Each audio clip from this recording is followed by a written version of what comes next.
Hi, welcome back. உங்கள் வீட்டில் இருக்க குழந்தைங்களுக்கு 1 இயர் வரைக்கும் இருக்க குழந்தைங்களுக்கு, இல்லைனா 1 இயர்க்கு மேலே இருக்க குழந்தைங்க, டோட்லர்ஸ்ன்னு சொல்லுவாங்க. ஸோ அந்த குழந்தைங்களுக்கும் நீங்கள் வீட்லேயே வந்து ஒரு ஹெல்த்தியாக ப்ரிப்பேர் பண்ணி செர்லாக் ரெசிபி கொடுக்கலாம். நம்ம வீட்டில் டெய்லி யூஸ் பண்ணுற குக்கிங் இன்க்ரீடியன்ட்ஸ் வச்சே சிம்பிள் செர்லாக் ரெசிபி பண்ணலாம். ஒரு 3 to 4 இயர்ஸ் வரைக்கும் இருக்க கிட்ஸ்க்கு செர்லாக் ரெசிபி பண்ணுறதுக்கு என்னென்ன இன்க்ரீடியன்ட்ஸ் வேணும்னு பார்க்கலாம். ராகி 1 கப் எடுத்துக்கோங்க. ஒரு 500 கிராம்ஸ் வரைக்கும் இருக்கலாம் அப்ராக்சிமேட்டாக. தோரம் பருப்பு 2 டேபிள் ஸ்பூன் எடுத்துக்கோங்க. பச்சை பயிறு 2 டேபிள் ஸ்பூன், கடலைப்பருப்பு 2 டேபிள் ஸ்பூன், பொட்டுக்கடலை 2 டேபிள் ஸ்பூன், முந்திரி உங்களுக்கு எவ்வளோ தேவையோ அவ்வளோ எடுத்துக்கலாம். பாதாமும் நீங்கள் எவ்வளோ தேவையோ அவ்வளோ எடுத்துக்கலாம். பிஸ்தா வேணும்னா கூட சேர்த்து ஆட் பண்ணிக்கலாம். பச்சரிசி 2 டேபிள் ஸ்பூன், உளுந்து 2 டேபிள் ஸ்பூன். ஸோ ராகியை வந்து ஃபஸ்ட்டு நல்லா கழுவி எடுத்துக்கோங்க. ஒரு 2-3 டைம்ஸ் நல்லா வாஷ் பண்ணி எடுத்துக்கோங்க. இந்த மாதிரி அழுக்கெல்லாம் நல்லா ரிமூவ் பண்ணிவிட்டு கொஞ்சம் க்ளீனாக வாஷ் பண்ணி எடுத்துக்கோங்க. கேழ்வரகு ரொம்ப உடம்புக்கு நல்லது. ஸோ இதை வந்து மெயினாக கொஞ்சம் அதிகமாக நம்ம எடுத்துக்கிறது நல்லது. அடுத்து எல்லா பருப்பு எல்லாத்தையும் வந்து ஒன்றா போட்டு நான் வாஷ் பண்ணிக்கிறேன்.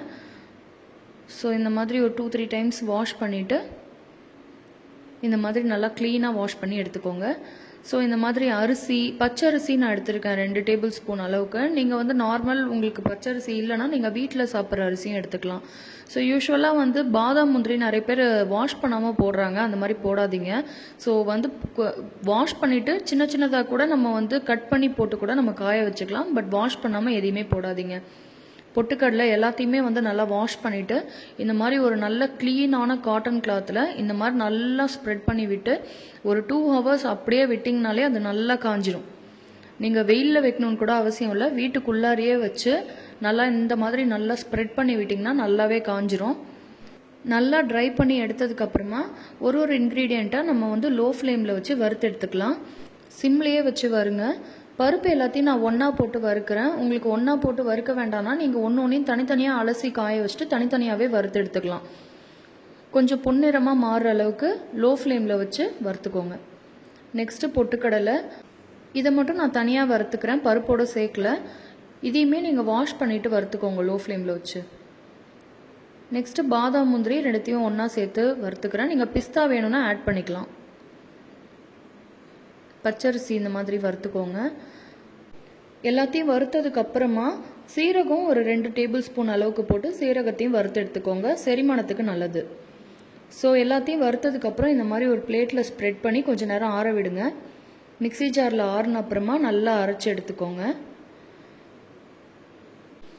இப்போ செர்லாக் பவுடர் ரெடி ஆகிடுச்சு. ஸோ இதை அப்படியே யூஸ் பண்ணாமல் ஃபஸ்ட்டு இதை வந்து நல்லா சலிச்சிட்டு அதுக்கப்புறமா வந்து யூஸ் பண்ணுறது நல்லது. ஸோ கட்டிலாம் இல்லாமல் நல்லா வந்து சலிச்சு எடுத்துக்கோங்க. சலிச்சதுக்கப்புறமா மேலே வந்து கொஞ்சம் வந்து கோர்ஸாக ஒரு மாதிரி ஃபுல்லாக சலிக்காமல் மீதி இந்த மாதிரி இருந்துச்சுன்னா இதை அகைன் மிக்ஸி ஜாரில் போட்டு நல்லா அரைச்சிட்டு திரும்ப வந்து சலிச்சுக்கோங்க. ஸோ இப்போ வந்து செர்லாக் பவுடர் நல்லா சலிச்சு நல்லா ஸ்மூத் டெக்ஸ்சரில் ரெடி ஆகிடுச்சு. இதை நல்லா ஒரு ஏர்டைட் கண்டெய்னரில் போட்டு நீங்கள் வந்து ஃப்ரிட்ஜில் ஸ்டோர் பண்ணி வைக்கலாம், கெடாது. ரொம்ப பெரிய அமௌண்ட்டு பல்காக நீங்கள் வந்து ப்ரிப்பேர் பண்ணாதீங்க. கொஞ்சம் கொஞ்சமாக ஒரு 1 மந்த்துக்கு ஒன்ஸ் 2 மந்த்துக்கு ஒன்ஸ் தேவையான அளவுக்கு நீங்கள் வந்து ப்ரிப்பேர் பண்ணி வச்சு யூஸ் பண்ணிக்கோங்க. இப்போ செர்லாக் எப்படி குக் பண்ணுறதுன்னு பார்க்கலாம். ஒரு பேனில் 2 டம்ளர் தண்ணி எடுத்துக்கோங்க. ஒரு 1/2 டேபிள் ஸ்பூன் சால்ட் ஆட் பண்ணிக்கோங்க.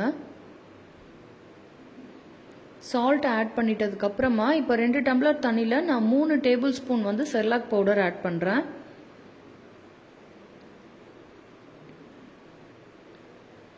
இதை நல்லா கட்டி இல்லாமல் நல்லா வந்து மிக்ஸ் பண்ணி விட்டுருங்க. ஃபஸ்ட்டு இந்த மாதிரி நல்லா மிக்ஸ் பண்ணி ஃபுல்லாக வந்து கரைஞ்சி போனதுக்கப்புறமா இதில் வந்து நம்ம நாட்டு சர்க்கரை இல்லைனா வெல்லம் ஆட் பண்ணி கொதிக்க விடலாம். ஸோ நான் வந்து வெல்லம் இன்றைக்கி ஆட் பண்ணலை. நீங்கள் தேவைன்னா வெல்லமே யூஸ் பண்ணலாம், ஒன்றும் தப்பு இல்லை. நான் வந்து நாட்டு சர்க்கரை யூஸ் பண்ணுறேன். ஒரு ஸ்பூன் அளவுக்கு நாட்டு சர்க்கரை போட்டாலே போதுமானது. ஒருவேளை உங்கள் குழந்தைங்க சாப்பிடல, இன்னும் கொஞ்சம் தித்திப்பாக வேணும்னா நீங்கள் ஒரு 1/2 ஸ்பூன் எக்ஸ்ட்ரா வந்து போட்டு நாட்டு சர்க்கரை போட்டு நீங்கள் வந்து இந்த மாதிரி ஒரு கஞ்சி பதத்துக்கு காய்ச்சி ஆற வச்சு கொடுக்கலாம். எப்போவுமே சுகர் மட்டும் ஆட் பண்ணி கொடுக்காதீங்க குழந்தைங்களுக்கு கொடுக்கும்போது. ஸோ இதில் வந்து நான் 1 டேபிள் ஸ்பூன் நாட்டு சர்க்கரை ஆட் பண்ணி மிக்ஸ் பண்ணிக்கிறேன். ஸோ நல்லா இந்த மாதிரி வந்து மிக்ஸ் பண்ணிவிட்டு ஒரு கஞ்சி பதத்துக்கு வந்து அது வரும்போது நீங்கள் ஸ்டவ் ஆஃப் பண்ணிட்டு ஆற விட்டிங்கன்னா போதும். ஆறின அப்புறம் இன்னுமே வந்து கெட்டியாயிடும். இதில் வந்து இன்னுமே நிறைய இன்க்ரீடியன்ஸ் போட்டு செர்லாக் பண்ணுறாங்க.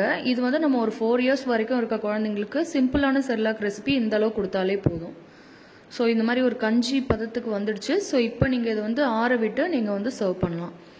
ஸோ நமக்கு சிம்பிளான செர்லாக் ரெசிபி ரெடி ஆகிடுச்சு. உங்கள் குழந்தைங்க சாப்பிடல அப்படின்னா இன்ஸ்டண்ட்டாக வந்து இந்த மாதிரி நீங்கள் வந்து ஒரு நாளைக்கு ஒரு வேளை இது கொடுத்தா கூட ரொம்ப சத்து. வெளியிலேருந்து வாங்குறத விட வீட்டில் ப்ரிப்பேர் பண்ணி ஹெல்த்தியான ஃபுட் கொடுக்கறது ரொம்ப நல்லது. இன்னும் இந்த மாதிரி ரெசிபிஸ் உங்களுக்கு வேணும்னா என்னோட சேனல் சப்ஸ்கிரைப் பண்ணுங்கள். தேங்க்ஸ் ஃபார் வாட்சிங்.